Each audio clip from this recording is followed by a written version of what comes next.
myself दीक्षा मिश्रा और मैं यहाँ आप सबके लिए एक यूट्यूब सीरीज लेकर आ रही हूँ एनसीईआरटी की क्लास 3rd to 8th। वैसे तो बहुत सारे यूट्यूब पे ऐसे वीडियोस हैं, लेकिन मैं specifically class 3rd to 8th की एनसीईआरटी इस सीरीज में कंप्लीट करूँगी और पैरेलली क्लास 3rd की इंग्लिश और क्लास 3rd की ग्रामर, जो इंग्लिश ग्रामर और क्लास 3rd की हिंदी ग्रामर भी इसमें कवर करने वाली हूँ। और ये videos class 3rd to 8th के बच्चों के लिए एज वेल एज जो कॉम्पिटिटिव एग्जाम्स की प्रिपरेशन कर रहे हैं दोनों के लिए हेल्पफुल होंगे। मैं बिल्कुल बेसिक से और बहुत ही ज़्यादा सिंपल वे में चीज़ें लेकर चलने वाली हूँ और इन सब के लिए मुझे आप लोगों का सपोर्ट चाहिए, क्योंकि आपके सपोर्ट के बिना तो कुछ भी नहीं पॉसिबल है। सो प्लीज़ मुझे इसमें हेल्प कीजिए, आप अपना सपोर्ट दीजिए और जहाँ जिस चीज़ की नीड हो प्लीज़ मुझे इन्फॉर्म कीजिए। मैं बता दूँ आपको कि मैं एक सबटाइचर भी रह चुकी हूँ और मैंने कानपुर, उत्तर प्रदेश कानपुर में Gardenia public school, government memorial school और government memorial international school and Kendriya Vidyalaya Kanpur cantt में भी एक बेसिस पे जॉब किया हुआ है। मेरा 8 इयर्स का टीचिंग एक्सपीरियंस है और यहाँ अब मैं उस एक्सपीरियंस को यूट्यूब पे लेकर आई हूँ। इससे पहले भी मैंने यूट्यूब पर वीडियोस बनाए हैं, बट मैंने अपने कोविड टाइम में अपने स्कूल के लिए बनाए, बट यहाँ मैं फर्स्ट टाइम आपके लिए अपना खुद का चैनल लेकर आई हूँ। जैसा कि मैंने आप लोगों को बताया था कि मैं क्लास 3rd से स्टार्ट कर रही हूँ, तो आज ये फर्स्ट वीडियो क्लास 3rd का English grammar subject and predicate. अब ये वीडियो छोटे बच्चे देखें उनके लिए हेल्पफुल हो तो भी अच्छा है, और कॉम्पिटिटिव एग्जाम को तैयारी करने वाले लोग बेसिक्स पढ़ना चाहते हैं उनके लिए भी अच्छा है।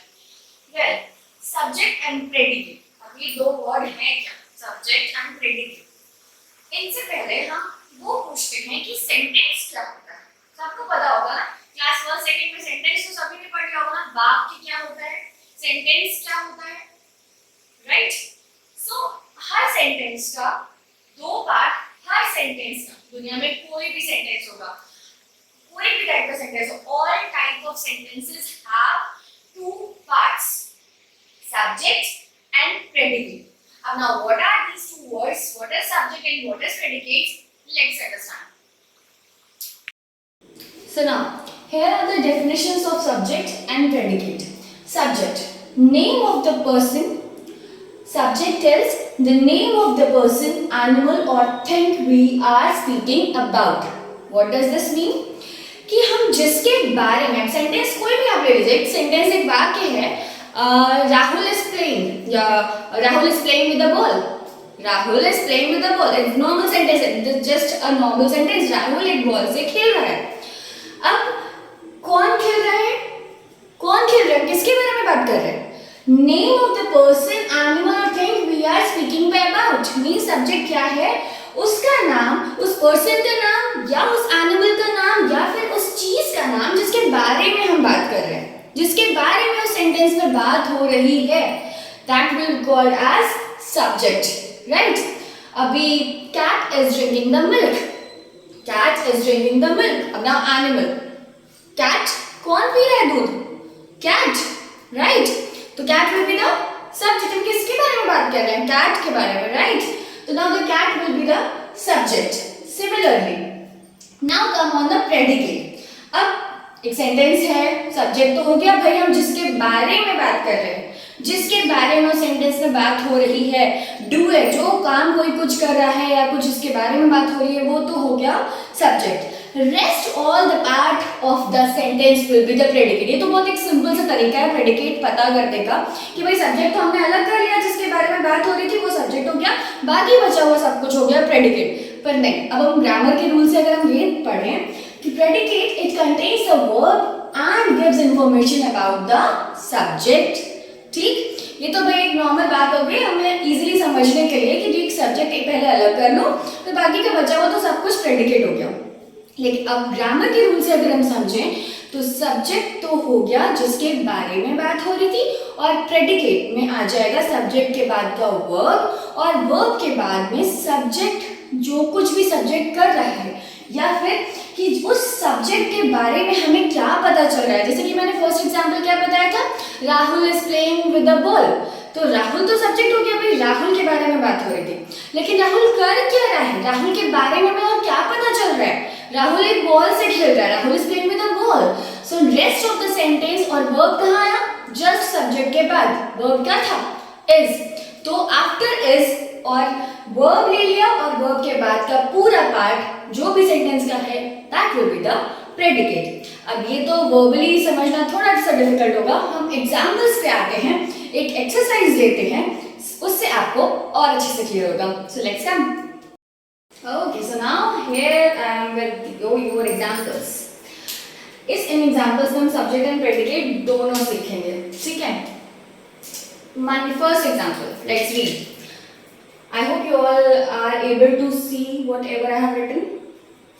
Manisha lives in a big house. What?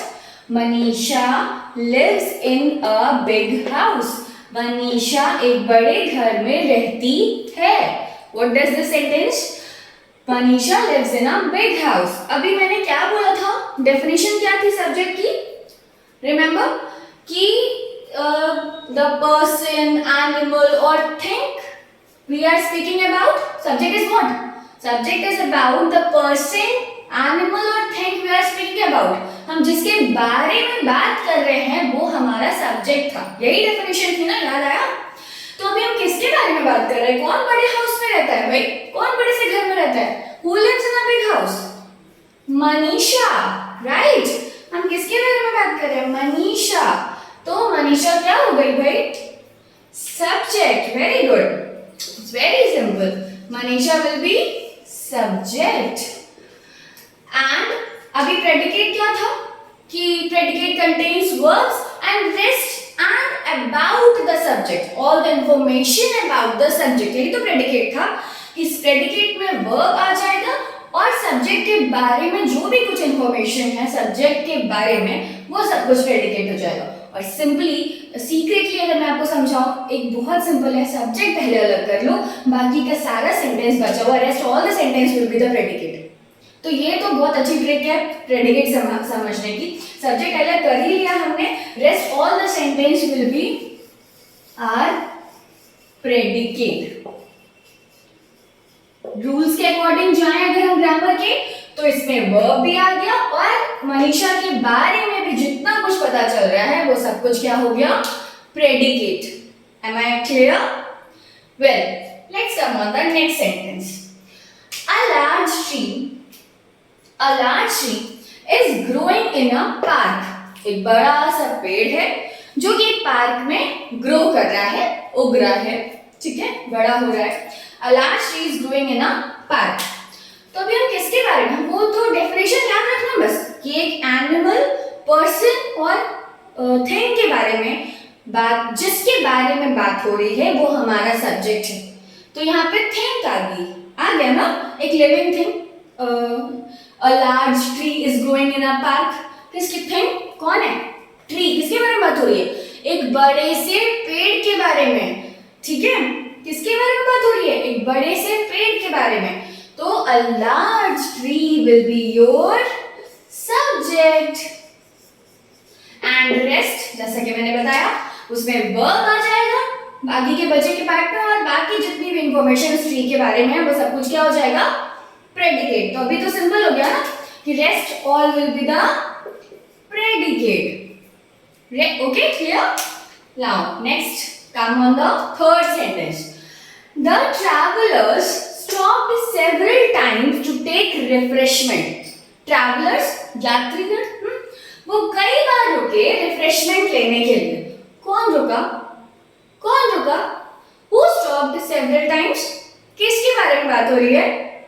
Travelers के बारे में, right? तो the travelers will be your subject.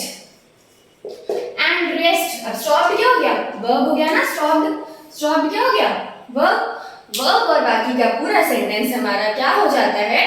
Predicate, क्योंकि बाकी का सेंटेंस हमें इस ट्रैवलर के बारे में और क्या इंफॉर्मेशन मिल रही है, जो भी कुछ, rest all the sentence will be your predicate. Now come on with some new examples, okay? चलो फिर let's start with few more examples. अभी मैंने थोड़ा सा बड़ा सेंटेंस लिया है क्योंकि वो छोटे छोटे सेंटेंस से बड़ा इजी होता है ना सब्जेक्ट निकालना, प्रेडिकेट निकालना। थोड़ा सा बड़ा सेंटेंस लिया है, डरने की कोई बात नहीं है, इसमें भी आप लोग बहुत अच्छे से सब्जेक्ट निकाल लेंगे। जैसे कि एक ट्रिक, देखो ग्रामर के रूल्स जब हम पढ़ते हैं वो जरूरी होता है पढ़ना, बिल्कुल होता है, बिना उसके रूल्स के तो कुछ है ही नहीं, फिर तो कुछ ग्रामर है ही नहीं। लेकिन कुछ हम अपनी ट्रिक्स भी निकाल लेते हैं चीज़ों को सिंपल करने के। मैंने बताया था सब्जेक्ट निकाल लो, बाकी का सब कुछ हो गया तुम्हारा प्रेडिकेट, बताया था ना ट्रिक। ऐसे ही एक ट्रिक और है, जहाँ बड़े बड़े सेंटेंस होते हैं ना वहाँ हम लोग कंफ्यूज हो जाते हैं, कितना सब्जेक्ट लें, पूरा लें, इतना बड़ा सब्जेक्ट। वहाँ लोग ऐसे समझते हैं, बिल्कुल सोचते हैं, और बड़े बड़े लोग भी सोचते हैं, बच्चे तो सोचते ही हैं कि इतना बड़ा सब्जेक्ट। डरने की कोई बात नहीं होती है। हमने बताया वर्ड, वर्ड तो समझ में आता है ना, कोई काम करने वाला वर्ड, एक्शन, क्रिया, वर्ड। जब वर्ब से जितनी पहले की चीजें होती हैं वो सब्जेक्ट में कंसिडर करते हैं, और वर्ब के साथ की बातें हो जाती हैं प्रेडिकेट। अब हमें सेंटेंस में ले, people from all the nations go to see the Eiffel tower, means लोग, सारे देश के लोग एफिल टावर देखने जाते हैं। तो सब्जेक्ट कौन है, किसके बारे में बात हो रही है, लोगों के बारे में। सिर्फ इतना ही शायद आप लोग सोचे, हाँ लोगों के बारे में बात हो रही है तो पीपल को शायद सिर्फ सब्जेक्ट क्या दे। No, it will be wrong. सिर्फ people, only people will not be your subject. हमारी बात हो रही है हर देश, सारे देश के लोग, सारे देश के लोग, हम उनके बारे में बात हो रही है। कुछ पीपल के बारे में तो नहीं बात हो रही है, पूरी बात आएगी कि सारे देश के लोग एफिल टावर देखने जाते हैं। तो और जैसा कि मैंने ट्रिक बताई कि वर्ब से पहले की सारी चीजें आपकी सब्जेक्ट हो जाती हैं। तो बस फिर हम क्या लेके चलेंगे, people from all the nations will be your subject, and rest verb, और वर्ब के बाद की चीज क्या हो जाएगी, predicate. Is that simple, clear?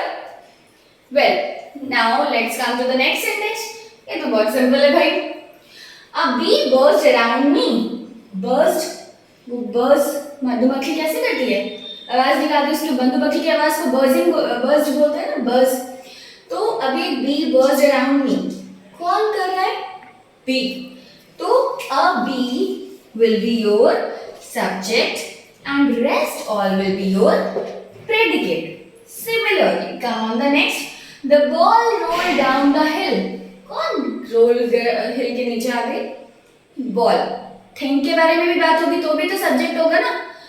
तो यहाँ थिंग क्या है, the ball. This will be your subject and rest will be your predicate. Well, with this example I am ending this chapter of subject and predicate of class 6.